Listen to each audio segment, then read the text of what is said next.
Cuma kalau saya boleh pesan kepada semua, jangan tinggalkan doa ini sepanjang Ramadan. 4 benda kita digalakkan minta. 1, banyakkan syahadah la ilaha illallah. Nombor 2, bulan Ramadan banyak minta pengampunan daripada Allah. Nombor 3, minta banyak supaya masuk dalam syurga. Nombor 4, minta dijauhkan daripada api neraka. Ingat ya, these 4 important thing. Syahadah la ilaha illallah, minta ampun daripada Allah, minta Allah masuk syurga banyak-banyak Ramadan. Kemudian minta dijauhkan daripada api neraka. 4 perkara. Ustaz, macam mana saya nak combine 4? Ya Allah, you pergi sembahyang kat mana-mana masjid, semua baca, you perasan tak perasan aja. Apa dia?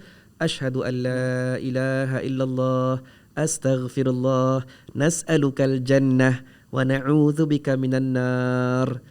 Complete semua. So, sama-sama kita baca. Asyhadu an la ilaha illallah, astaghfirullah, nas'alukal jannata wa na'udzubika minan nar. Jangan tinggalkan amalan ini, buat banyak-banyak, lebih-lebih lagi dalam bulan Ramadan. Wallahu ta'ala a'lam bis-shawab.